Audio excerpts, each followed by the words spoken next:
अस्सलामुअलैकुम। Welcome to Mansoor voice. पेशे खिदमत है जिन दोस्त। Next episode. इमरान के डैडी की कोठी के गेट पर आकर दोनों रुक गए। जादूगर हामून ने ऊंची आवाज लगाई, ले लो जी पुराने जूते देकर चीनी के शीशे के नए बर्तन। साथ ही बिल बतौड़ी ने घंटी का बटन दबा दिया। रहमो बाहर आ गया, क्या बात है?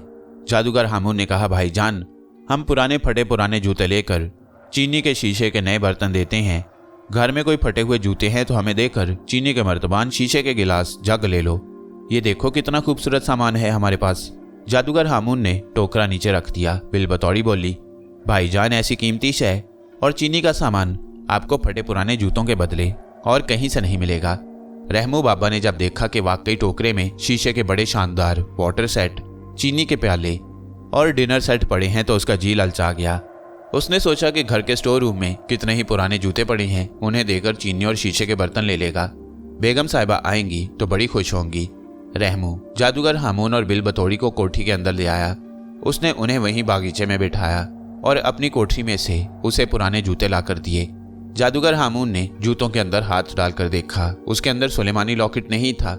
उसने जूते रख लिए और रहमू बाबा से कहा, कोई और पुराने जूते लाओ बाबा, मैं ये चाइना का डिनर सेट दे दूंगा।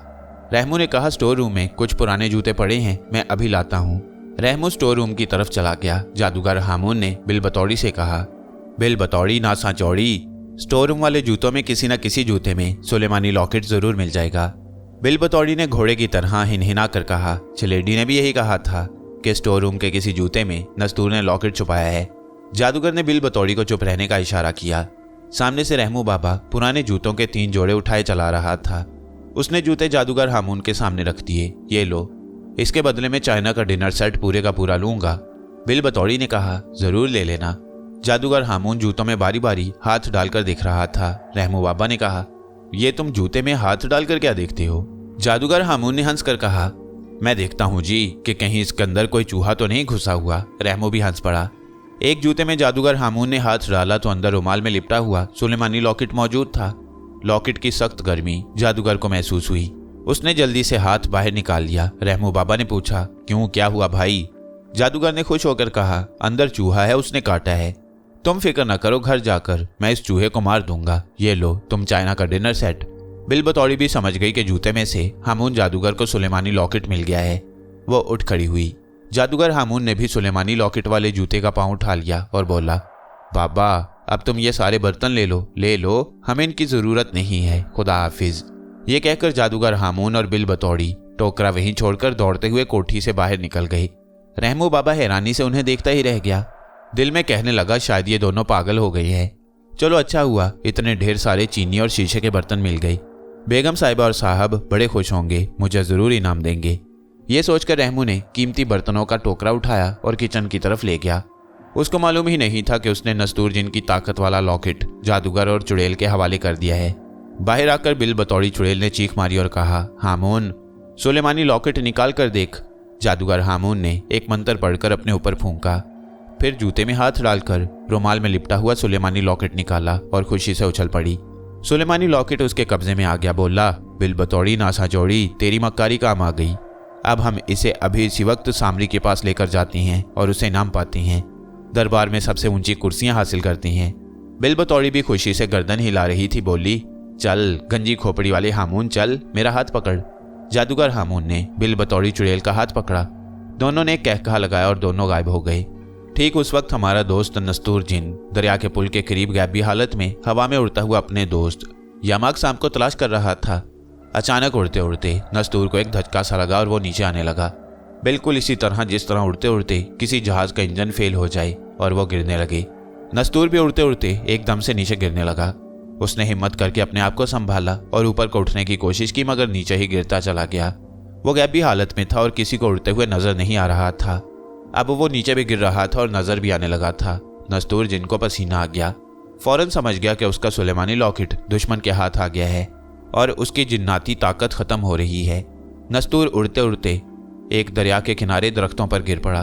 बड़ी मुश्किल से उसने अपने आप को दरख्तों से निकाला, नीचे उतरा, अपने जिस्म को देखा।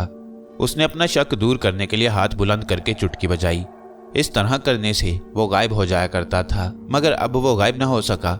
नस्तूर सर पकड़कर वहीं बैठ गया। उसे यकीन हो चुका था कि उसका लॉकेट कोई दुश्मन स्टोर रूम से निकाल कर ले गया है। नस्तूर अपने आप को एक आम आदमी की तरह कमजोर महसूस कर रहा था। वो जल्दी से उठा और कोठी की तरफ तेज तेज कदमों से चलने लगा। पहले वो उड़कर जा सकता था, अब वो पैदल चलते हुए भी थकने लगा। जब वो कोठी के गेट पर पहुंचा तो थक कर चूर हो गया। उस वक्त डैडी और अम्मी वापस आ गए थे। उन्होंने नस्तूर जिनको आहिस्ता आहिस्ता अंदर आते देखा तो पूछा, क्या हुआ नस्तूर भाई?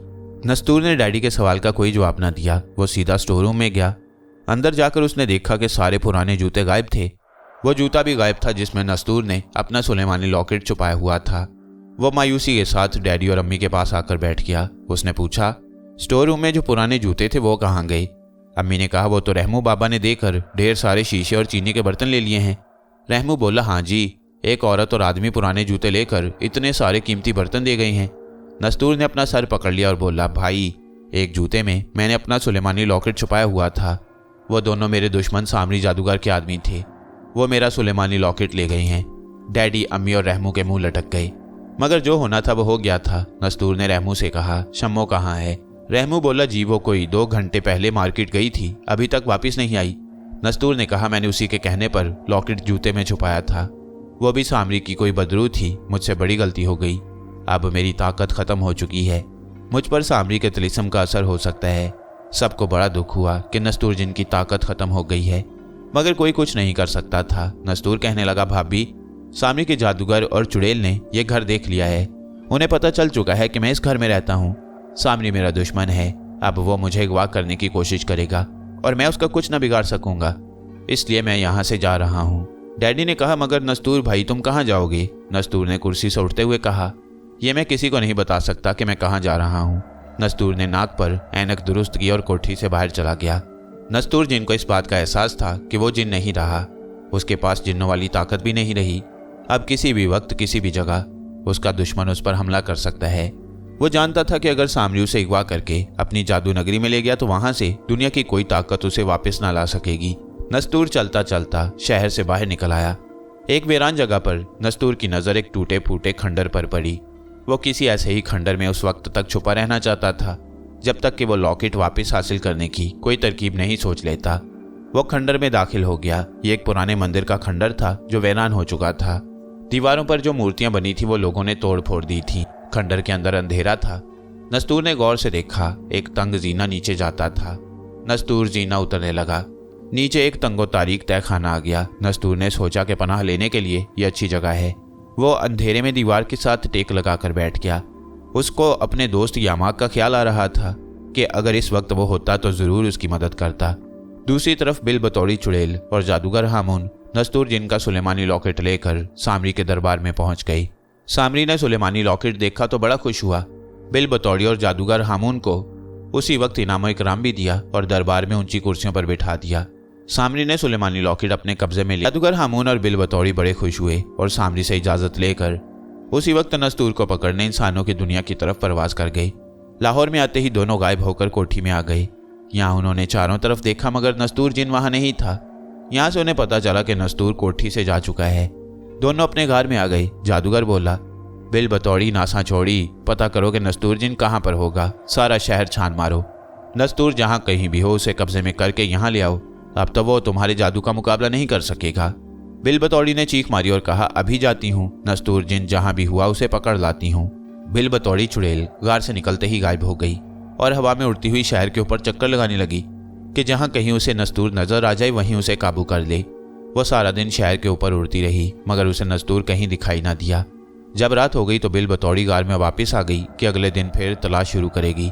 उस वक्त जबकि रात काफी गुजर चुकी थी, नस्तूर जिन पुराने खंडर के तहखाने में अकेला बैठा अपने दोस्त यामाक के बारे में सोच रहा था कि अचानक उसे किसी सांप की जबरदस्त फुंकार की आवाज सुनाई दी। ये आवाज तहखाने का जो जीना था उसके ऊपर बाहर से आई थी। एक बार फिर वही फुंकार की आवाज आई। नस्तूर उठकर तहखाने से बाहर आ गया। बाहर आसमान पर चांद निकला हुआ था। चांद की चांदनी में नस्तूर ने एक अजीब खौफनाक मंजर देखा। उसने देखा कि जमीन पर एक नीला सांप फान उठाए कुंडली मारे बैठा है। वह बिल्कुल हरकत नहीं कर रहा। एक दूसरा सांप जो अजधा लगता था और जिसका रंग काला था, कुंडली मारकर बैठे हुए नीले सांप को आंखों में आंखें डाले देख रहा था जैसे उस पर कोई जादू कर रहा हो। नीला सांप उस जादू के असर से बिल्कुल पत्थर की तरह हो गया। काला अजधा आहिस्ता आहिस्ता सांप की तरफ बढ़ रहा था। अचानक काले अजदा ने फुंकार मारी और उसके मुंह से चिंगारियां निकलकर नीले सांप के ऊपर गिरी। नीला सांप तड़प कर परे हट गया। फिर काले अजदा की चिंगारियां और शोलों से बचने के लिए एक गोल दायरे में चक्कर लगाने लगा। नस्तूर जी ने महसूस किया कि सांप गोल दायरे से बाहर निकलने की जब भी कोशिश करता है उसे एक झटका लगता है और वह पीछे गिर पड़ता। नस्तूर जिन से नीले सांप की बेबसी न देखी गई। काला अजदा अब दायरे में दाखिल हो गया और उसके मुंह से शोले निकलने लगे। वो नीले सांप को मुंह खोलकर हड़प करने ही वाला था कि नस्तूर आगे बढ़ा और झपटा मारकर काले अजदा को गर्दन से दबोच लिया। उसने फुंकार मारी। उसके मुंह से आग के अंगारे निकलकर नस्तूर के ऊपर गिरे। नस्तूर का सुलेमानी लॉकेट गुम हो जाने से उसकी ताकत खत्म हो गई थी, मगर आखिर वो जिन था। वो दुनिया के किसी आदमी के हाथों मर नहीं सकता था। उस पर आग, गोली और तलवार अब भी असर नहीं कर सकती थी। उस पर तिलिस्म जादू जरूर हो सकता था और कोई भी जादूगर उस पर जादू का अमल पढ़कर उसे अपने कब्जे में कर सकता था। चुनाचे अजदा के अंगारों का नस्तूर पर कोई असर न हुआ।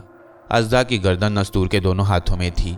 नस्तूर ने एक पांव अजदा की दुम पर रखा और उसकी गर्दन को जोर से झटका दिया। अजदा का सर जिस्म से अलग हो गया। नस्तूर ने उसे दूर फेंक दिया। नीला सांप जो पहले दायरे के अंदर से बाहर नहीं निकल सकता था और उसे कोई धक्का देकर पीछे फेंक देता था, अब रेंगता हुआ दायरे से बाहर आकर नस्तूर के सामने कुंडली मारकर बैठ गया और फन खोलकर नस्तूर को शुक्रिया के अंदाज में देखने लगा। नस्तूर ने यूं ही मुस्कुरा कर कहा, भाई मैंने अजदा से तुम्हारी जान बचा ली है, अब जाओ अपने घर। मगर नीला सांप अपनी जगह बैठा नस्तूर को तकता रहा। फिर उसने हल्की सी फुंकार मारी और सांप गायब हो गया और उसकी जगह वहां एक 18-19 साल की नौजवान खूबसूरत लड़की खड़ी थी जिसने राजकुमारियों जैसा लिबास पहन रखा था। नस्तूर हैरान होकर उसे तकने लगा। लड़की ने कहा, मुझे मालूम हो गया है कि तुम कोकाफ के नेक दिल जिन हो। अब मैं तुम्हें अपने बारे में बताती हूँ। मेरा नाम कामई नागिन है। मैं जमीन के नीचे 7वें तबक में रहने वाले सांपों के महाराजा शीशनाग की बेटी हूँ। मैं सैर के वास्ते जमीन के ऊपर आई थी कि इस सांपखोर अजदा के काबू में आ गई। इसने मेरे गिर्द चक्कर लगाकर मुझे अपने तिलिस्म में कैद कर लिया और मुझे खाने लगा कि तुम आ गए। तुमने मेरी जान बचाकर मुझ पर एहसान किया है। मैं तुम्हारे एहसान का बदला उतारना चाहती हूँ। मुझे बताओ मैं तुम्हारे लिए क्या कर सकती हूँ। नस्तूर ने कहा, कामई नागिन, तुमने मुझे दुरुस्त पहचाना। मैं वाकई कोकाफ का जिन हूँ। मेरा नाम नस्तूर है, मगर सामरी जादूगर ने साजिश करके मेरा सुलेमानी लॉकेट चुरा लिया है। अब मेरी ताकत खत्म हो गई है। मुझ पर सामरी के तिलिस्म का असर हो सकता है।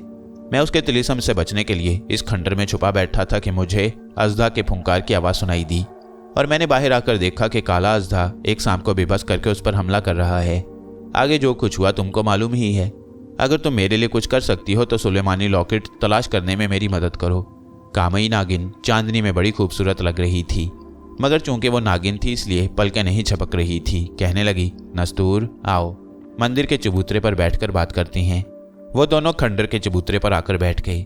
रात खामोश थी। चारों तरफ पुरस्कार चांदनी फैली हुई थी। कामई नागिन ने नस्तूर की तरफ देखकर कहा, नस्तूर तुम नेक दिल हो। तुम्हारे दिल में जानवरों के लिए भी रहम भरा हुआ है, इसीलिए तुमने मेरी जान बचाई है। मैं तुम्हारे साथ सुलेमानी लॉकेट तलाश करने जरूर जाऊंगी।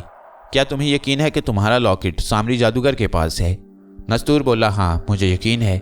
उसने अपना कोई जादूगर और चुड़ैल भेजकर धोखे से मेरा लॉकेट चुरा लिया है। लॉकेट सामरी के पास ही होगा। कामई नागिन कहने लगी, मैं तुम्हारे साथ लॉकेट तलाश करने सामरी की जादू नगरी में जाऊंगी।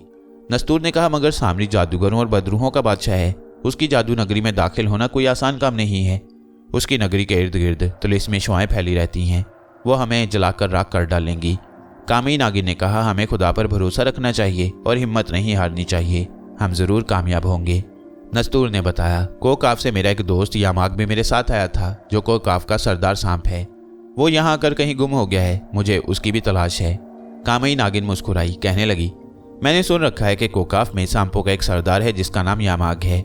मुझे यामाग सांप से मिलकर बड़ी खुशी होगी, मगर हमें सबसे पहले सुलेमानी लॉकेट सामरी से हासिल करना है। उसके बाद यामाग सांप को भी ढूंढ लेंगे।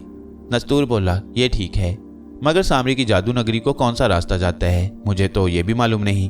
कामई नागिन कहने लगी, तुम बड़े सीधे साधे जिन हो नस्तूर। मुझे मेरे शीशनाग बाप ने एक बार बताया था कि ज़मीन के ऊपर जहाँ समुंदर की हद ख़त्म हो जाती है वहाँ आगे काले पहाड़ शुरू हो जाते हैं। उन काले पहाड़ों में एक सबसे ऊंचा काला पहाड़ है।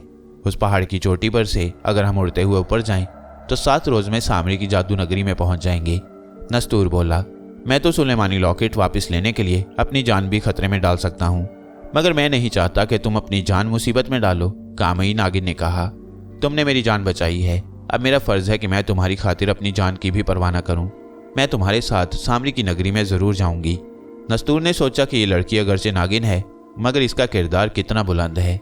कामई नागिन ने अपने मुंह से नीले रंग का मोहरा निकालकर नस्तूर को दिया और कहा, मैं असल में नागिन हूं और ये मेरा मोहरा है। इसको जब तुम अपने मुंह में डालोगे तो लोगों की नजरों से गायब हो जाओगे।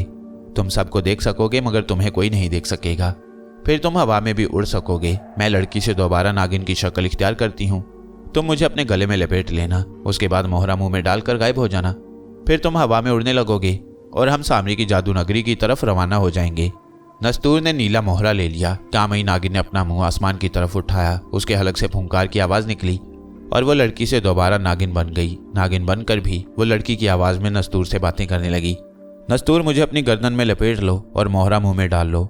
नस्तूर ने नीली नागिन को उठाकर अपने गले में डाल लिया और उसका मोहरा अपने मुंह में डाला। मोहरा मुंह में डालते ही नस्तूर गायब हो गया। उसे अपना आप बेहद हल्का महसूस होने लगा और वो हवा में ऊपर उठता चला गया। कामई नागिन ने अपना फन उठा रखा था। उसने कहा, नस्तूर, अपना रुख जिधर चांद डूब रहा है उधर करो और उड़ना शुरू कर दो। नस्तूर ने ऐसा ही किया। वो चांदनी रात में जमीन से बुलंद होकर लाहौर शहर के ऊपर हवाई जहाज की तरह उड़ने लगा। उसने अपना रुख डूबते चांद की तरफ कर रखा था। ऐन उस वक्त बिल बतौड़ी चुड़ैल भी नस्तूर जिन को काबू करने के लिए लाहौर शहर के ऊपर हवा में उड़ती फिर रही थी। सारा शहर सो रहा था। इमारतों, सड़कों की बत्तियां झिलमिला रही थीं। उड़ते उड़ते अचानक बिल बतौड़ी चुड़ैल को नस्तूर की खास बू महसूस हुई। वो उड़ते उड़ते हवा में खड़ी हो गई। उसने जिधर से बू आई थी उस तरफ देखा। बू बड़ी तेज थी और करीब आती जा रही थी। अचानक नस्तूर की बू तेजी से बिल बतौड़ी के मुंह के करीब से होकर गुजर गई। उसे हवा का तेज झोंका भी महसूस हुआ। इस बू में किसी सांप की बू भी शामिल थी। बिल बतौड़ी समझ गई कि नस्तूर ने किसी सांप से गायब होने की ताकत हासिल कर ली है और वो सांप के साथ हवा में उड़ता हुआ चला जा रहा है। बिल बतौड़ी चीख मारकर नस्तूर के पीछे उड़ती हुई आई और चिल्लाकर कहा, नस्तूर, याद रख, मैं भी बिल बतौड़ी चुड़ैल हूं। मैंने ही तुम्हारा सुलेमानी लॉकेट चुराया है। अब मैं तुम्हें अपने कब्जे में करूंगी। तुम मुझसे बचकर कहीं नहीं जा सकते। नस्तूर ने अपने पीछे से आती चुड़ैल की आवाज सुनी तो समझ गया कि इस बदबख्त चुड़ैल ने उसका लॉकेट चुराया है और ये सामरी जादूगर की खास चुड़ैल है। कामई नागिन ने भी, जो सांप के रूप में नस्तूर की गर्दन से लिपटी हुई थी, चुड़ैल बिल बतौड़ी की आवाज सुन ली। कहने लगी, नस्तूर, घबराना बिल्कुल नहीं। तुम इस वक्त मेरी ताकत और मेरे तिलिस्म की ताकत से उड़ रहे हो। चुड़ैल ना तुम्हें देख सकती है और ना ही तुम्हारा कुछ बिगाड़ सकती है। पीछे से चुड़ैल बिल बतौड़ी की चीख बुलंद हुई। उसने कहा, नस्तूर, मैं तुम्हें अपने जादू से पकड़ने लगी हूं। मैं तुम्हारे सांप को खा जाऊंगी। और बिल बतौड़ी चुड़ैल एक झपटा मारकर नस्तूर के ऊपर से गुजर गई। कामई नागिन ने नस्तूर को हौसला देते हुए कहा, फिक्र ना करो, वो हमारा कुछ नहीं बिगाड़ सकती। मेरी ताकत उसकी ताकत से बहुत ज्यादा है। उड़ते चले आओ, बोलना मत, खामोश रहना। नस्तूर खामोशी से हवा में उड़ता चला गया। वो इतनी तेजी से उड़ रहा था कि देखते देखते वो मुल्तान, हैदराबाद और कराची शहर के ऊपर से गुजर गया। अब आगे समुंदर शुरू हो गया। चुड़ैल बिल बतौड़ी भी उसके पीछे उड़ रही थी। उसे नस्तूर की बू सी तरह आ रही थी। कभी वो चीखती चिल्लाती चीखें मारती, नस्तूर के ऊपर से गुजर जाती। कभी नस्तूर को डराती धमकाती उसके नीचे से निकल जाती। मगर वो नस्तूर को देख नहीं सकती थी और उस पर अपना जादू भी नहीं चला सकती थी। कामई नागिन ने एक बार अपने मुंह से जोर से फुंकार मारी और नस्तूर की रफ्तार बेहद तेज हो गई। बिल बतौड़ी चुड़ैल बहुत पीछे रह गई। उसे नस्तूर की बू आना बंद हो गई तो वो चीख मारकर बोली, नस्तूर, तुम जहां भी जाओगे मैं तुम्हें पकड़ लूंगी। बिल बतौड़ी चुड़ैल वहीं से वापस मुड़ गई। वो सीधी जादूगर हामून के गार में पहुंची और जाते ही चीख मारकर कहा, हामून, नस्तूर हमारे हाथ से निकल गया है। हामून के हाथ में गधे की हड्डी थी जिससे वह जमीन पर कोई तिलिस्म बना रहा था। जब उसने ये बात सुनी तो चुड़ैल बिल बतौड़ी की तरफ देखकर गुस्से में बोला, कैसे निकल गया, कहाँ निकल गया? बिल बतौड़ी ने जादूगर हामून को सारा किस्सा सुना डाला। जादूगर ने गधे की हड्डी जोर से जमीन पर पटक दी और बोला, नस्तूर जरूर लॉकेट की तलाश में सामरी की जादू नगरी में जा रहा है। उसने जिस सांप से ताकत हासिल कर ली है वो जरूर तिलिस्मी सांप होगा। बिल बतौड़ी घबरा कर बोली, गंजी खोपड़ी वाले हामून, आप क्या करें? अगर नस्तूर ने लॉकेट हासिल कर लिया तो सामरी हमें जिंदा नहीं छोड़ेगा। जादूगर हामून बेचैनी से गार में टहलने लगा। बिल बतौड़ी नासा जोड़ी, नस्तूर को किसी तिलिस्मी सांप की मदद हासिल हो गई है। ये बहुत बुरा हुआ। अगर ये सांप शीशनाग का सांप है तो उस पर हमारा जादू नहीं चल सकेगा। बिल बतौड़ी ने चीख मारकर कहा, ठहरो, मैं कोकाफ के सांप यामाक से पूछती हूँ कि नस्तूर को जिस तिलिस्मी सांप की मदद हासिल है वो कौन सा सांप है। बिल बतौड़ी चुड़ैल ने नस्तूर के दोस्त यामाक सांप को अपनी गर्दन से उतारकर एक पटारी में बंद कर रखा था। मगर उस पर एक खास मंत्र फूंका हुआ था जिसके असर से यामाग सांप पटारी से बाहर नहीं निकल सकता था। चुड़ैल जल्दी से पटारी उठाकर ले आई। उसने पटारी खोलकर यामाग सांप को हाथ में ऊपर उठाया और चीख कर बोली, यामाग सांप, तू कोकाफ का सरदार सांप है। हमारे दुश्मन नस्तूर जिन को किसी सांप के तिलिस्म की ताकत मिल गई है। हमें बता कि यह सांप कौन है। यामाग सांप अगरचे चुड़ैल के मंत्र के असर से नीम बेहोश था, मगर वह सब कुछ देख सकता था, सुन सकता था। जब उसे पता चला कि उसके दोस्त नस्तूर को किसी तिलिस्मी सांप की ताकत मिल गई है तो वो सोचने लगा कि नस्तूर जरूर किसी मुसीबत में फंस गया है। ये चुड़ैल नस्तूर को अपना दुश्मन कह रही है। जरूर इसी ने नस्तूर पर अपना जादू चलाकर उसकी ताकत खत्म कर दी होगी। और अब जबकि नस्तूर को किसी सांप की ताकत मिल गई है तो ये परेशान है। यामाग सांप ने इंसानी आवाज में कहा, मुझे कुछ मालूम नहीं कि नस्तूर को ताकत देने वाला सांप कौन है, मगर इतना जरूर जान गया हूं कि यह कोई बहुत जबरदस्त सांप है। उसका मुकाबला करोगी तो वो तुम्हें मार डालेगा। यामाग सांप का मकसद ये था कि यह चुड़ैल उसके दोस्त नस्तूर का पीछा छोड़ दे, मगर चुड़ैल ने चीख मारी। यामाग सांप को जोर से पटारी में फेंका और पटारी का ढक्कन बंद करते हुए बोली, मैं नस्तूर को भी खा जाऊंगी और तुझे भी खा जाऊंगी। जादूगर हामून कहने लगा, इस यामाग सांप की पटारी को वहीं गार में जाकर रखा जहां से उठाकर लाई थी, और ये सोच के आप क्या करें। चुड़ैल बोली, हामून, हमें फौरन सामरी की नगरी की तरफ उड़ जाना चाहिए, ताकि अगर नस्तूर लॉकेट की तलाश में वहां गया है तो हम पहले वहां जाकर सामरी को खबरदार करें। सामरी के जिन, भूत और बदरू हैं नस्तूर को जादू नगरी में दाखिल होने से पहले ही हवा में भस्म कर देंगे। हाँ, ये ठीक है, जादूगर हामून ने कहा। चलो अभी चलते हैं। चुड़ैल ने हाथ आगे करके कहा, हामून, मेरा हाथ पकड़ो। जादूगर हामून ने चुड़ैल बिल बतौड़ी का हाथ पकड़ लिया। बिल बतौड़ी ने जोर की चीख मारी और दोनों गायब हो गए। पटारी में लेटे हुए सांप के दोस्त यामाग सांप ने जादूगर और चुड़ैल की बातें सुन ली थीं। अब वो सारी बात समझ गया कि नस्तूर सामरी की साजिश और उन दोनों की मकारी से अपना लॉकेट खो बैठा है और अब किसी सांप की मदद से सामरी के महल की तरफ अपने लॉकेट की तलाश में जा रहा है। मगर यामाग चुड़ैल के तिलिस्मी मंत्र की वजह से नीम बेहोश था। उसकी अपनी ताकत तकरीबन खत्म हो चुकी थी। वह नस्तूर की कोई मदद नहीं कर सकता था, मगर उसने दिल में नस्तूर की कामयाबी के लिए दुआ जरूर मांगी। इसके बाद यामाग सांप पर चुड़ैल के मंत्र का नशा सा तारी हो गया और वह बेसुध होकर पटारी के अंदर पड़ा रहा। उधर जकूटा जिन भी अपने कोकाफ के दोस्त नस्तूर की तलाश में निकला हुआ था। जकूटा जिन की ताकत उसके पास ही थी। वो जहां चाहे गायब हो सकता था, वो जहां चाहे जाहिर हो सकता था। वो बड़ी सी बड़ी बिल्डिंग को एक मुक्का मारकर गिरा सकता था। वो पूरा जिन था, मगर वो भी कोकाफ का नेक दिल मुसलमान जिन था। उसने कभी किसी को नाजायज तंग नहीं किया। वो इंसानों का हमदर्द था। वो जिन था और उसके सर पर 2 सींग भी थे। उसे यही ख्याल था कि बच्चे उसे देखकर डर जाएंगे। नस्तूर उसका बड़ा पुराना दोस्त था। जिस वक्त नस्तूर जिन को नजर कमजोर होने की वजह से शाह जिन्नात ने जिलावतन कर दिया तो जकूटा कोकाफ में नहीं था। वो अपनी आंटी को मिलने मुल्क बगदाद गया हुआ था। कोकाफ वापस आकर जब उसे पता चला कि नस्तूर जिन को इंसानों की दुनिया में जिलावतन कर दिया गया है और यामाग सांप भी उसके साथ ही चला गया है तो वो उदास रहने लगा। नस्तूर जिन और यामाग जिन के बगैर उसका कोकाफ में दिल ना लगता। बस एक दिन वो भी नस्तूर की तलाश में पहाड़ी पर से छलांग लगाकर इंसानों की दुनिया में आ गया। जकूटा जिन में एक खास बात यह थी कि उसे अपने दोस्तों की दूर से खुशबू आ जाती। इंसानों की दुनिया में आते ही उसको नस्तूर की हल्की हल्की खुशबू महसूस हुई। जिस तरफ से ये खुशबू आ रही थी वो उस तरफ चल पड़ा। उस वक्त नस्तूर लाहौर की तरफ हवा में उड़ता आ रहा था और यही वो वक्त था जब बिल बतौड़ी और जादूगर हामून ने डैडी की कोठी में नस्तूर के लॉकेट को अपने कब्जे में ले लिया और नस्तूर की ताकत खत्म हो गई। जो ही नस्तूर की ताकत खत्म हुई उसकी खुशबू भी हल्की पड़ गई। जकूटा ने हवा में उड़ते उड़ते महसूस किया कि नस्तूर की खुशबू बिल्कुल नहीं आ रही। उस वक्त नस्तूर हवा में काफी दूर उड़ रहा था। वहां से उसकी खुशबू जकूटा तक नहीं पहुंच सकती थी। जकूटा सोचने लगा कि नस्तूर की खुशबू आना क्यों बंद हो गई है। उसको एक ही ख्याल आया कि किसी वजह से जरूर नस्तूर की ताकत खत्म हो गई है, वरना उसकी खुशबू आनी कभी ना बंद होती। वह जरूर किसी मुसीबत में फंस गया होगा। जकूटा बड़ी तेजी से लाहौर शहर के ऊपर इधर उधर उड़ने लगा। कभी वो नीचे आ जाता, कभी उड़ते उड़ते गोता लगाकर एकदम ऊपर चला जाता। वो गैबी हालत में था और किसी को नजर नहीं आ रहा था। वो एक बार उड़ते उड़ते गोता लगाकर नीचे रावलपिंडी जाने वाली रेलवे लाइन पर आ गया। सामने से पिंडी जाने वाली रेल कार आ रही थी। जकूटा रेलवे लाइन के बिल्कुल ऊपर उड़ रहा था। रेल कार शोर मचाती धड़ धड़ करती आई और जकूटा के ऊपर से गुजर गई। मगर जकूटा जिन था, उसको कुछ भी ना हुआ। वो उड़ता हुआ ऊपर को उठ गया और फिर उड़ता हुआ लाहौर पहुंच गया। जब वो उड़ता हुआ मॉडल टाउन के ऊपर आया तो एक कोठी में उसे अपने दोस्त नस्तूर की खुशबू आई। अगरचे नस्तूर वहां नहीं था, मगर उसकी हल्की हल्की खुशबू वहां पर अभी तक बाकी थी। नस्तूर एकदम कोठी के अंदर आकर डैडी और मम्मी के सामने ज़ैबिनॉफ का नारा लगाकर जाहिर हो गया। और अपनी आदत के मुताबिक सीने पर जोर जोर से हाथ मारते हुए बोला, ज़ेबिनॉफ, मुझे काम बताओ, मैं क्या करूं, मैं किसको खाऊं? सब डर गए। डैडी ने हिम्मत करके पूछा, भाई तुम कौन हो?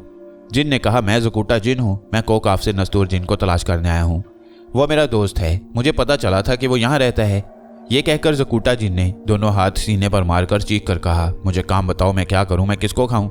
तब डैडी और अम्मी जान की जान में जान आई। डैडी ने ज़कूटा जिन को सारा कुछ बयान कर दिया कि नस्तूर जिन का लॉकेट चोरी हो गया है, उसकी ताकत खत्म हो गई है और वो सामरी के डर से यहाँ से चला गया है।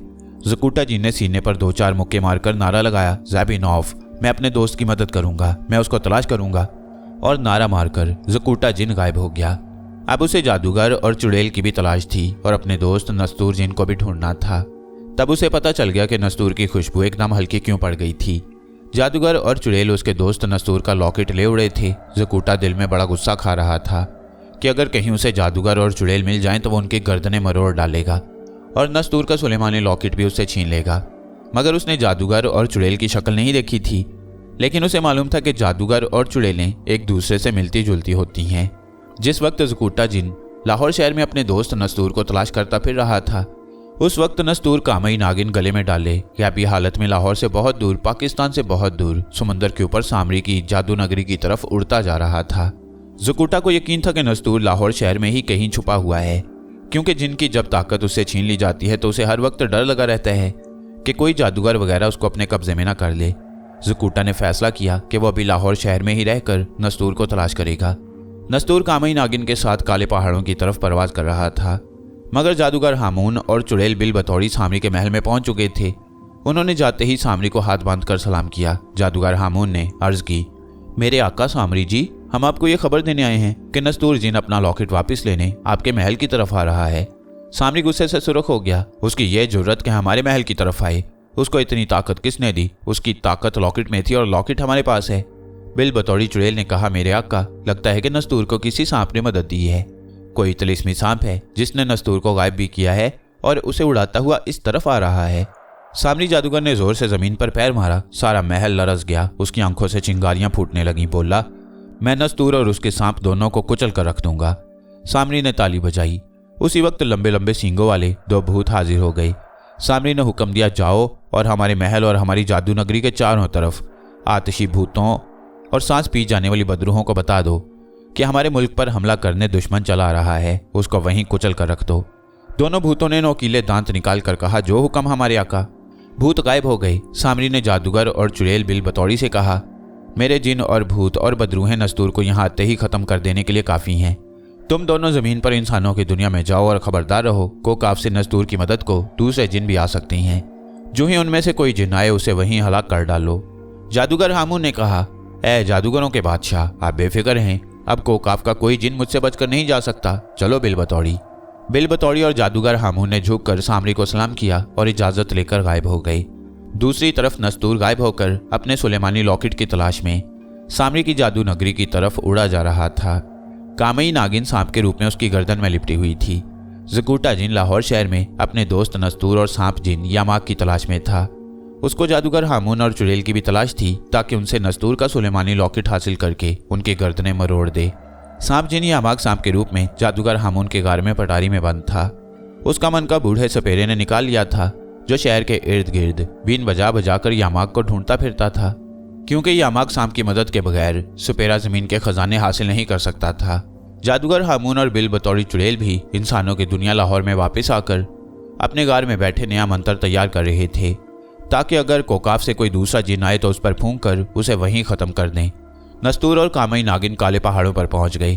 एक स्याह काले पहाड़ की चोटी पर आकर कामई नागिन ने नस्तूर से कहा, यहाँ से हमें सामरी की जादू नगरी में जाने के लिए ऊपर फिजा में परवाज कर जाना चाहिए। होशियार रहना, ये पहले और दूसरे आसमान का सफ़र है। इस सफ़र में हम पर बिजलियाँ भी गिर सकती हैं और सामरी के भूत और बदरूहें हम पर हमला भी कर सकती हैं। नस्तूर बोला, मेरी ताकत ख़त्म हो चुकी है। मुझे खतरा है कि सामरी की बदरूहें और उनका तलीसम हम दोनों को नुकसान ना पहुंचाएं। कामई नागिन ने कहा, फिक्र ना करो, हमारा मकसद नेक है, हमारा कोई कुछ नहीं बिगाड़ सकेगा। चलो ऊपर को उड़ो। नस्तूर काले पहाड़ की चोटी पर से ऊपर को उछला और फिर ऊपर ही ऊपर उठता चला गया। नस्तूर को हम पहले आसमान के बादलों में छोड़कर ज़कूटा जिन की तरफ आते हैं। ज़कूटा ने शहर के एक वीरान शमशान के दरख्त पर अपना ठिकाना बना लिया।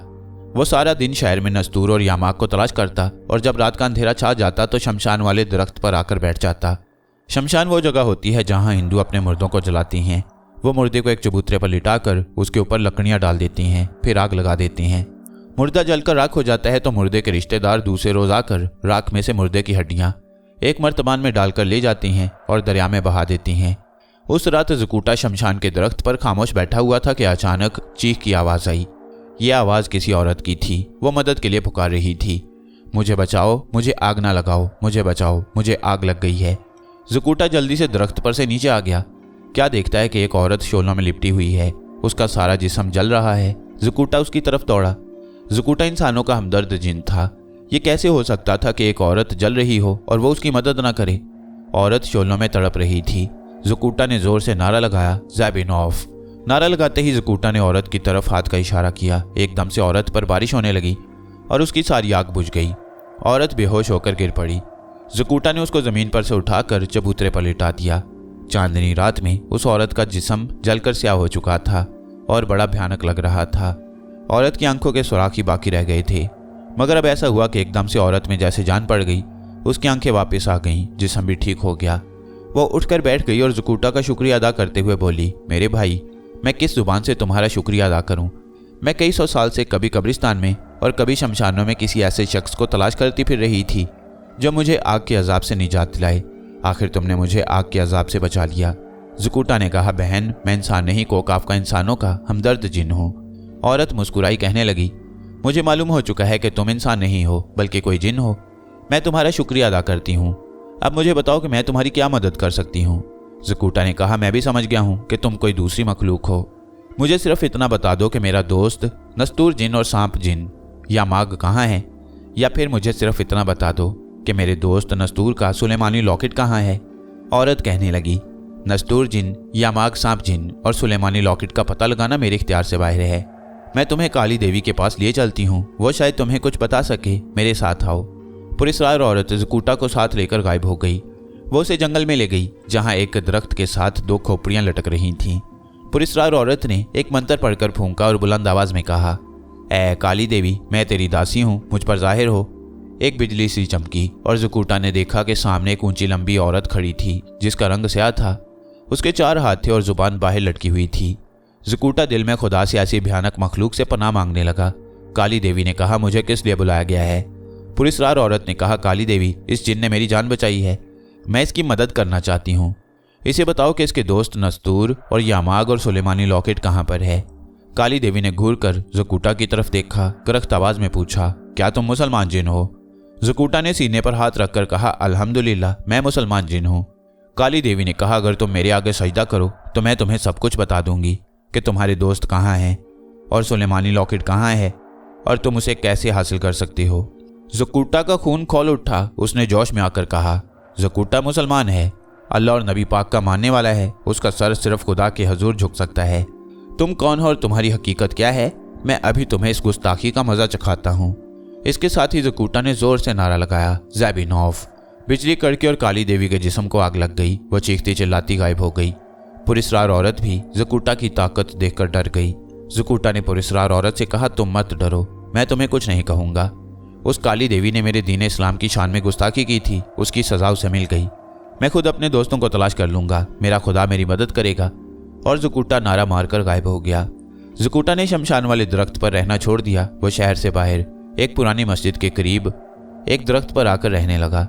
एक दिन ज़कूटा अपने दोस्तों की तलाश में गायब होकर शहर में घूम फिर रहा था कि अचानक उसे अपने दोस्त यामाक सांप की बू महसूस हुई। वो बड़ा खुश हुआ, जल्दी से उधर चल पड़ा जिधर से बू आ रही थी। वो हवा में उड़ता हुआ एक जगह पहुंचा तो देखा कि एक बूढ़ा सपेरा सांप का तमाशा दिखा रहा था। ज़कूटा गैबी हालत में नीचे उतर आया। वो ये देखकर बड़ा हैरान हुआ कि यामाक सांप की बू सपेरे के कपड़ों से आ रही थी। उसने सोचा कि हो सकता है कि उसकी पटारी में यामाक सांप कैद हो। ज़कूटा ने गैबी हालत में एक पटारी को देख लिया। पटारी में दूसरे सांप मौजूद थे मगर यामाक सांप नहीं था। वो बूढ़े सपेरे के करीब हो गया। यामाक की बू उसके कपड़ों में से साफ आती महसूस हो रही थी। बूढ़े सपेरे ने भी महसूस किया कि कोई हवाई मखलूक उसके इर्द गिर्द मंडला रही है। यामाक सांप का मनका उस वक्त बूढ़े सपेरे की जेब में था जिसको उसने रुमाल में लपेट कर रखा हुआ था। ज़कूटा ने बूढ़े सपेरे की जेबों में झांका तो उसे अपने दोस्त यामाक का मनका रुमाल में लिपटा नजर आ गया। उसने जल्दी से मनका निकाल लिया। बूढ़ा सपेरा जकूटा को देख नहीं सकता था, मगर उसने महसूस कर लिया कि किसी गैबी हाथ ने उसकी जेब से मनका निकाल लिया है। वो घबरा गया क्योंकि उसके पास किसी गैबी ताकत का मुकाबला करने का जादू नहीं था। तब जकूटा ने बूढ़े सपेरे के कंधे पर हाथ रख दिया।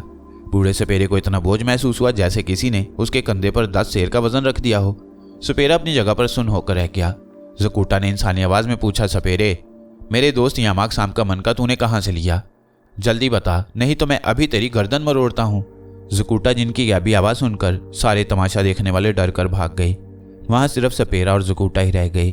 जकूटा को सपेरा भी नहीं देख सकता था। जकूटा ने गरज कर कहा, जल्दी बता, मेरा दोस्त यामाक साम कहाँ है? तूने यह मनका निकालकर उसे कहाँ कैद कर रखा है? सपेरे ने थर थर कांपते हुए कहा, खुदा के वास्ते मेरी जान बख्शी कर दो। मैंने यामाक साम का मनका निकालकर उसे अपनी झुग्गी में पटारी में बंद करके रखा हुआ था, मगर वो रात को खुदा जाने किस तरह फरार हो गया। मैं कसम खाकर कहता हूं कि यामाक साम का मुझे कुछ पता नहीं। जकूटा के दिल को यकीन आ गया कि बूढ़ा सपेरा झूठ नहीं बोल रहा। जो कुछ कह रहा है सच कह रहा है। उसने सपेरे को छोड़ दिया। असल में यही यामाक का मनका था जिसकी बू जकूटा को सपेरे के कपड़ों में से आ रही थी। जकूटा बोला, जाओ, मैं तुम्हें कुछ नहीं कहता, मैं अपने दोस्त को खुद ही ढूंढ लूंगा। ये कहकर जकूटा जिन हवा में परवाज कर गया। वो बड़ा खुश था कि यामाक साम का नक्शा जिसमें यामाक की ताकत थी उसके हाथ आ गया। खुदा ने चाहा तो वो यामाक को भी ढूंढ लेगा। अब हम नस्तूर और जकूटा के दोस्त यामाक की तरफ चलते हैं। उसे बिल बतौड़ी चुड़ैल और जादूगर हामून ने एक मर्तबान में बंद करके अपने गार में रख छोड़ा था। वो दोनों गार से बाहर गए हुए थे। यामाक सांप मर्तबान में बंद था। एक तो मनका ना होने की वजह से यामाक की ताकत आधी से ज्यादा खत्म हो चुकी थी। दूसरा, उस पर बिल बतौड़ी चुड़ैल के मंत्र का असर भी था। वो नीम मुर्दा सा होकर मर्तबान में पड़ा सोच रहा था कि खुदा जाने उसका दोस्त नस्तूर किस हालत में होगा, कहाँ होगा। उसको तो मालूम ही नहीं होगा कि यामाक सांप के रूप में बदहाल होकर मर्तबान में कैद है। अचानक यामाक ने गार में किसी के कदमों की आवाज़ सुनी। वो यही समझा कि जादूगर हामून या चुड़ैल बिल बतौड़ी में से कोई आया होगा। कदमों की आवाज़ मर्तबान के पास आकर रुक गई। फिर किसी ने मर्तबान का ढकना उठा दिया। यामाक सांप को ताज़ा हवा महसूस हुई। एक हाथ मर्तबान में दाखिल हुआ और उस हाथ ने यामाक सांप को उठाकर मर्तबान से बाहर निकाल लिया। यामाक ने अपने सामने एक दुबले पतले तीखी चमकदार आंखों वाले आदमी को देखा जिसने गले में एक थैला डाल रखा था। उस आदमी ने मुंह ही मुंह में कुछ पढ़कर यामाक सांप पर फूंक मारी। यामाक सांप को होश सा आ गया। उसे महसूस हुआ कि बिल बतौड़ी चुड़ैल के मंत्र का असर गायब हो गया है। उसने अपना फन ऊपर उठा लिया और इंसानी आवाज में पूछा, ऐ मेरे मेहरबान, तू कौन है? उस चमकीली शरारती आंखों वाले आदमी ने कहा, मेरा नाम उमरू अय्यार है। मैं अपने मुर्शद के हुक्म से तुम्हें चुड़ैल की कैद से आज़ाद कराने आया हूँ। यामाक सांप ने शुक्रिया अदा करते हुए कहा, मेरे दोस्त, मैं तुम्हारा किस तरह शुक्रिया अदा करूँ? उमरू ने कहा, शुक्रिया अदा करने की ज़रूरत नहीं। एक मुसलमान का फ़र्ज़ है कि वो मुसीबत में दूसरे मुसलमान भाई की मदद करे। इसीलिए मेरे मुर्शद ने, जो मुल्क बगदाद में रहते हैं, मुझे तुम्हारी मदद को भेजा है। अब तू इंसानी शक्ल में वापस आ जा और यहाँ से अपने घर चला जा। अब तू आज़ाद है। यामाक सांप ने ठंडी आह भरकर कहा, मेरे दोस्त उमरू अय्यार, मैं इंसानी शक्ल में नहीं आ सकता क्योंकि मेरा मनका मेरे पास नहीं है। मेरी सारी ताकत मेरे मनके में थी। वो एक मक्कार सपेरा चुरा कर ले गया है। उमरू अय्यार बोला, परवाह नहीं, हम तुम्हारे मनके को भी तलाश कर लेंगे। उमरू अय्यार ने यामाक सांप को अपने थैले में डाल लिया। यामाक ने थैले में जाते ही देखा कि वहाँ पहले ही बहुत सी चीज़ें पड़ी हैं। उनमें एक बाग था, एक मकान था, एक दरिया भी बह रहा था। यामाक सांप ने उमरू अय्यार से पूछा, मेरे दोस्त उमरू, इस थैले में ये सारी चीज़ें कहाँ से आ गई हैं? उमरू अय्यार हंसकर बोला, यामाक, ये मेरी जंबील है। मुझे जो चीज़ जहाँ अच्छी लगती है उसे उठाकर अपनी जंबील में डाल लेता हूँ। तुम मेरे थैले के अंदर किसी मकान या दरिया के किनारे आराम से बैठ जाओ। पहले इस जादू के गार से निकलते हैं, फिर सोचेंगे कि उस सुपेरे को कहाँ ढूंढें जिसके पास तुम्हारा मनका है। यामाक थैले के अंदर एक बाग में दरख्त के नीचे कुंडली मारकर बैठ गया। उमरू अय्यार गार से निकलने लगा तो चुड़ैल की चीखों की आवाज़ गूंज उठी। चुड़ैल बिल बतौड़ी को पता चल गया कि किसी ने उसके गार में दाखिल होकर यामाक सांप को मर्तबान में से निकाल लिया है। वो जादूगर हामून को वहीं छोड़कर हवा में उड़ती हुई आग के शरारे उड़ाती गार में आ गई। उमरू अय्यार जल्दी से एक तरफ दीवार के साथ लगकर खड़ा हो गया। चुड़ैल बिल बतौड़ी बोली, खा जाऊंगी, तुझे खा जाऊंगी। ये कहती चीखती चिल्लाती गार में दाखिल हुई। उसने उमरू अय्यार को देखा, फिर खाली मर्तबान को देखा तो चीख मारकर बोली, ऐ बदबख्त उमरू अय्यार, मैं तुझे जिंदा नहीं छोड़ूंगी। मेरा सांप वहीं मर्तबान में वापस रख दे। उमरू अय्यार ने मुंह से तोते की आवाज़ निकाली और बोला, ऐ शैतान की नानी बदबख्त चुड़ैल, मैं यामाक सांप को तुम्हारी कैद से छुड़ा कर ले जा रहा हूँ। अगर मेरे सामने आई बिल बतौड़ी तो मैं तुझे भी उठा कर ले जाऊंगा। उमरू अय्यार छलांग लगाकर गार से बाहर निकल गया। चुड़ैल बेल बतौड़ी भी चीखती हुई घर से बाहर आ गई। उसने उमरू अय्यार पर एक मंत्र पढ़कर फूंका। आग का एक शोला चुड़ैल के हाथ से निकलकर उमरू अय्यार की तरफ लपका। उमरू अय्यार ने जोर से फूंक मारी, शोला वापस मुड़ा और चुड़ैल के सर पर जाकर लगा। चुड़ैल बेल बतौड़ी हाय हाय करती उछलकर परे हट गई। उमरू अय्यार फौरन हवा में आ गया। चुड़ैल भी उछलकर हवा में आ गई। अब हवा में दोनों की जंग शुरू हो गई। चुड़ैल बेल बतौड़ी ने एक काला सांप उमरू की तरफ फेंका। उमरू अय्यार ने काले सांप को पकड़कर वापस चुड़ैल की तरफ फेंक दिया। सांप आग का गोला बनकर चुड़ैल से टकराया। चुड़ैल ने चीख मारी और उमरू अय्यार के सर के ऊपर आकर एक नेजा फेंका। उमरू अय्यार जल्दी से दूसरी तरफ हो गया। अब उमरू अय्यार ने अपनी जंबील में से एक काला डंडा निकाला और ऊंची आवाज में डंडे से कहा, चल मेरे डंडे मस्त कलंदर, इसको बना दे लाल चुकंदर। ये सुनते ही जादुई डंडा उमरू अय्यार के हाथ से निकलकर चुड़ैल बेल बतौड़ी के सर पर बरसने लगा। डंडा धड़ाधड़ चुड़ैल के सर को मार रहा था। चुड़ैल बेल बतौड़ी चीखने लगी, चिल्लाने लगी। डंडा उसके सर पर बरस रहा था और चुड़ैल चीखें मारती शोर मचाती आगे आगे भाग रही थी। जब चुड़ैल नजरों से गायब हो गई तो उमरू अय्यार ने ऊंची आवाज में कहा, ऐ मेरे डंडे वापस आ जा। डंडा हवा में उड़ता हुआ उमरू अय्यार के पास आ गया। उमरू ने डंडे को अपनी जंबील में रख लिया और हवा में उड़ता हुआ गायब हो गया। यामाग को अपनी जंबील में लेकर उमरू अय्यार लाहौर के रेलवे स्टेशन पर आ गया। उस वक्त शाम का अंधेरा छा रहा था। रेलवे स्टेशन पर बत्तियां जल रही थीं। उमरू अय्यार को रेलगाड़ियां देखने का बड़ा शौक था। वो प्लेटफॉर्म पर आकर बैठ गया। उस वक्त इधर उधर कोई आदमी नहीं था। उमरू अय्यार ने यामाग सांप को अपनी जंबील में से निकालकर अपनी गोद में बिठा लिया। यामाग सांप पर से चुड़ैल का मंत्र जाता रहा। अब वो इंसानी आवाज में बातें कर सकता था, मगर मन का ना होने की वजह से वो इंसानी शक्ल में नहीं आ सकता था। उमरू अय्यार ने यामाग सांप से पूछा, ये बताओ कि बूढ़े सवेरे की झुग्गी कहाँ है, ताकि मैं वहां जाऊं और तुम्हारा मन का तलाश करूं। यामाग सांप ने कहा, मुझे तो इतना याद है कि सुपेरे की झुग्गी रेलवे लाइन के पार किसी जगह थी। इससे ज्यादा मुझे कुछ मालूम नहीं। मगर उमरू भाई, तुम रेलवे स्टेशन पर किस लिए आए हो? उमरू हंसकर बोला, मुझे रेलगाड़ियां चलती देखने का बड़ा शौक है। मैंने सोचा तुमसे बातें भी पूछूंगा और साथ साथ रेलगाड़ी भी देखूंगा। इतने में दूर से एक सिपाही ने उमरू अय्यार को देखा तो उसे उस पर कुछ शक हुआ कि कहीं ये कोई तकरीबकार तो नहीं है जो स्टेशन पर बम लगाने आया हो।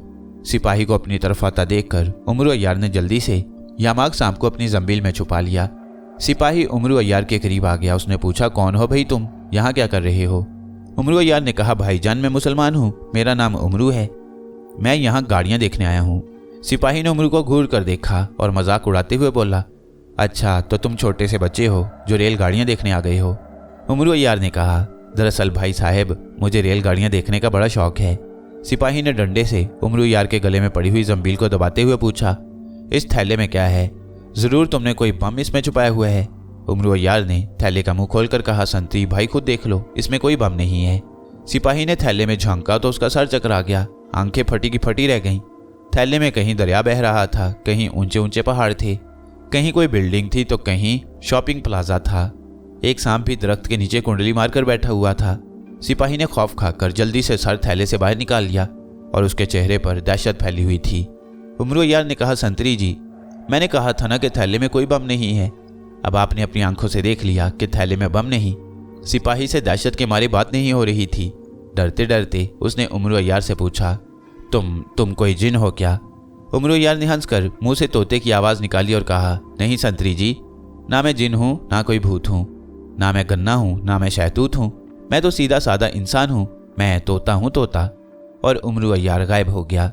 सिपाही एक लम्हे के लिए खाली बेंच को फटी हुई आंखों से तकता रहा और फिर बेहोश होकर धड़ाम से गिर पड़ा। उमरू अय्यार ने उड़ते उड़ते लाहौर शहर के ऊपर एक चक्कर लगाया। उसे शहर की इमारतों की रोशनियां बड़ी अच्छी लग रही थीं। तब उसे ख्याल आया कि यामाग का मन का तलाश करना भी बहुत ज़रूरी है। इस ख्याल के आते ही उमरू अय्यार ने हवा में उड़ते उड़ते अपना रुख फेर लिया। फिर वो गोता लगाकर एक वीरान सी जगह देखकर नीचे उतर पड़ा।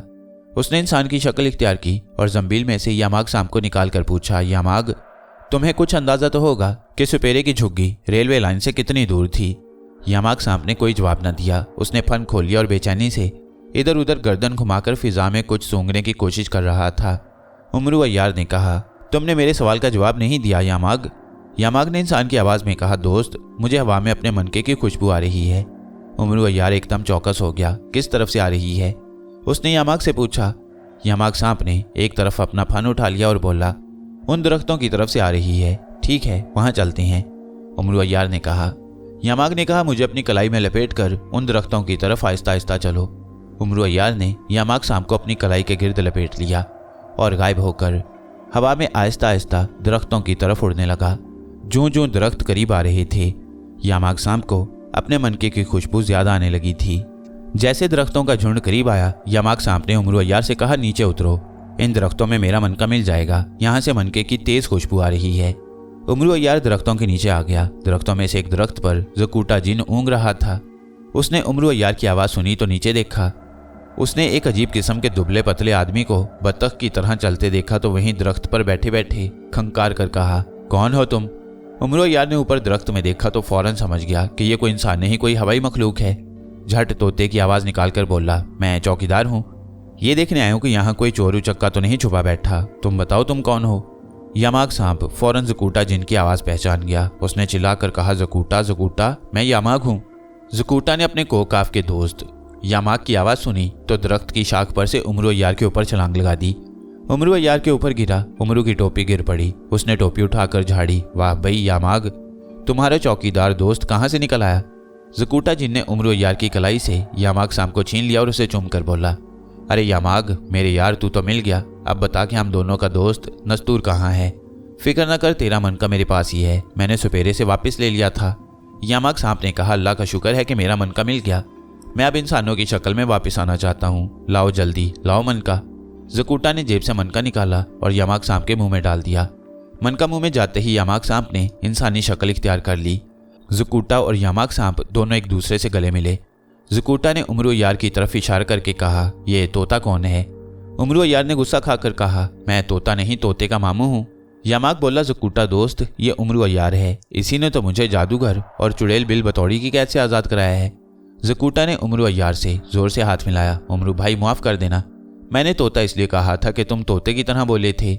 उमरू अय्यार खुश होकर बोला, शुक्रिया शुक्रिया। तीनों दोस्त दरख्त के नीचे बैठकर बातें करने लगे। यामाग ने कहा, नस्तूर का मुझे कुछ पता नहीं कि वो कहाँ है। हम कोकाफ से इस शहर में इकट्ठे ही आए।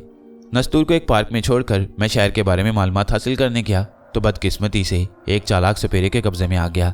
उसे मालूम था कि मेरी मदद से वो ज़मीन के ऊपर और ज़मीन के अंदर छुपे हुए खजाने हासिल कर सकता है। उसने मेरा मनका मेरे मुंह से निकाल कर मेरी ताकत ख़त्म कर दी। मैं किसी न किसी तरह सपेरे की कैद से निकल गया, मगर बिल बतौड़ी चुड़ैल के काबू में आ गया। उसने मुझ पर मंत्र पढ़कर फूंका और मेरी रही सही ताकत भी जाती रही। अगर अपने मुर्शिद के इशारे पर हमारा दोस्त उमरू अय्यार गार में आकर मुझे ना निकालता तो मैं अभी तक जादूगर के गार में ही कैद होता और तुमसे भी मुलाकात न होती। ज़कूटा ने एक बार फिर उमरू अय्यार का शुक्रिया अदा किया। उमरू अय्यार कहने लगा, ज़कूटा भाई, मेरे मुर्शिद का हुक्म था कि जाओ, लाहौर शहर में एक गार में कोकाफ का यामाग जादूगर और चुड़ैल की कैद में है, उसे जाकर आज़ाद करो, वो इंसानों का दोस्त है। ज़कूटा कहने लगा, मैं तुम्हें तलाश करता फिर रहा था कि मुझे हवा में तुम्हारी खुशबू आई। मैं तुम्हारी खुशबू के पीछे चला तो वही चालाक सपेरा मिल गया। खुशबू उसके कपड़ों में से आ रही थी। मैंने देखा कि उसकी जेब में तुम्हारा मनका पड़ा था। बस मैंने तुम्हारा मनका उससे वापस ले लिया। यामाग सांप ने कहा, अब ये बताओ कि नस्तूर को कहाँ तलाश किया जाए? उसकी पहले ही नज़र कमज़ोर है, ना जाने शहर में कहाँ भटकता फिर रहा होगा। ज़कूटा बोला, मुझे इतना मालूम है कि नस्तूर का लॉकेट गुम हो गया है और वो उसकी तलाश में निकल चुका है। यामाग ने दिमाग पर जोर देकर कुछ याद किया और बोला, हाँ हाँ मुझे याद आ गया। चुड़ैल और जादूगर हामून आपस में बातें कर रहे थे। वो कह रहे थे कि नस्तूर का लॉकेट सामरी जादूगर के पास है और अब वहां से उसे कोई वापस नहीं ला सकता। वो ये भी कह रहे थे कि सामरी ने हुक्म दिया है कि नस्तूर जिन को भिगवा करके सामरी के पास पहुंचाया जाए। ज़कूटा सोच में पड़ गया, फिर बोला, मुझे पहले ही शक था कि सामरी हमारा और नस्तूर का दुश्मन है। वो हमेशा सुलेमानी लॉकेट को चुराने की कोशिश करता रहता है, आखिर कामयाब हो गया। खैर कोई बात नहीं, हम सामरी की जादू नगरी में जाएंगे और नस्तूर का लॉकेट लेकर ही वापस आएंगे। उमरू अय्यार कानों पर हाथ रखकर बोला, अरे दोस्तों, सामरी जादूगर के भूत और बदरूहें तुम्हें चिमट गईं तो तुम भी बदरू बन जाओगे। ज़कूटा सीने पर हाथ रखकर बोला, हम मुसलमान हैं, अल्लाह पर भरोसा रखते हैं, जिंदगी मौत तो अल्लाह के हाथ में है, कोई भूत बदरू हमारा कुछ नहीं बिगाड़ सकती। हम अपने दोस्त की ज़रूर मदद करेंगे। यामाग ने कहा, ज़रूर मदद करेंगे। उमरू अय्यार ने ज़कूटा और यामाग के हाथों पर अपना हाथ रख दिया और बोला, मैं तुम्हारे साथ हूँ, मैं भी मुसलमान हूँ, मुझे भी अल्लाह पर भरोसा है। मैं तुम्हारे साथ सामरी की जादू नगरी में जाऊँगा, जो होगा देखा जाएगा। ज़कूटा ने कहा, शहर की फिजा में खूनी चुड़ैल बिल बतौड़ी चक्कर लगाती फिरती है, हमें उससे होशियार रहना होगा। उमरू अय्यार ने कहका लगाकर कहा, अरे वो मुझे मिली थी, उसने मुझ पर हमला कर दिया, मगर मैंने उसे अपने जादुई डंडे मार मार कर भगा दिया। ये देखो मेरा जादुई डंडा। उमरो यार ने जमील में से अपना काले रंग का छोटा सा डंडा निकालकर यामाग और जकूटा को दिखाया। जकूटा कहने लगा, इसको संभाल कर रखो, ये भूतों और बदरूहों को मारने भगाने में काम आएगा। यामाग कहने लगा, दोस्तों हम में से किसी को यह भी मालूम है कि सामरी की जादू नगरी को कौन सा रास्ता जाता है और वो कहाँ है? जकूटा जिन बोला, सुना है कहीं दूसरे आसमान पर स्याह काले बादलों में है। उमरो यार ने कहकहा लगाया और बोला, दोस्तों मैं सामरी की जादू नगरी का रास्ता जानता हूँ। यामाग और जकूटा बोले, जल्दी बताओ उमरू भाई। उमरू यार ने कहा, सामरी की जादू नगरी का पता मुझे जमीन के जादूगरों के बादशाह अफरासियाब ने बताया था। सुनो, यहाँ से समुंदर पर सफर करना होगा। समुंदर खत्म होगा तो काले पहाड़ आ जाएंगे। वहां से ऊपर उड़कर जब हम 2 आसमानों में से निकल जाएंगे तो फिर एक तारीक वीरान सियारा नजर आएगा। उसी तारीक वीरान सियारे पर सामरी की जादू नगरी है। मगर एक बात तुम्हें बता देना चाहता हूँ कि वहां तक पहुंचना इतना आसान काम नहीं है। रास्ते में कई तूफान आएंगे, बिजलियां गिरेंगी और सामरी की जादू नगरी की हिफाजत बड़े बड़े अजदा करते हैं जो हर वक्त आग उगलते रहती हैं। जकूटा ने ज़ैबिनॉफ का नारा लगाकर कहा, हमें अपने दोस्त का लॉकेट वापस लाने में दुनिया की कोई ताकत नहीं रोक सकती। हम सामरी जादूगर की जादू नगरी में जरूर जाएंगे और अपने प्यारे दोस्त नस्तूर का लॉकेट उससे छीन कर ले आएंगे। यामाग ने कहा, हाँ हम अभी रवाना होती हैं। मेरी ताकत भी मेरे पास वापस आ चुकी है। उमरू भाई तुम बेशक हमारे साथ ना जाओ। उमरू यार बोला, जब तुमसे अहद कर लिया है कि तुम्हारे साथ रहूंगा, तुम्हारे साथ जीऊंगा, तुम्हारे साथ मरूंगा, तो फिर पीछे नहीं हटूंगा, तुम्हारे साथ जाऊंगा। जकूटा और यामाग ने उमरू यार को गले लगा लिया।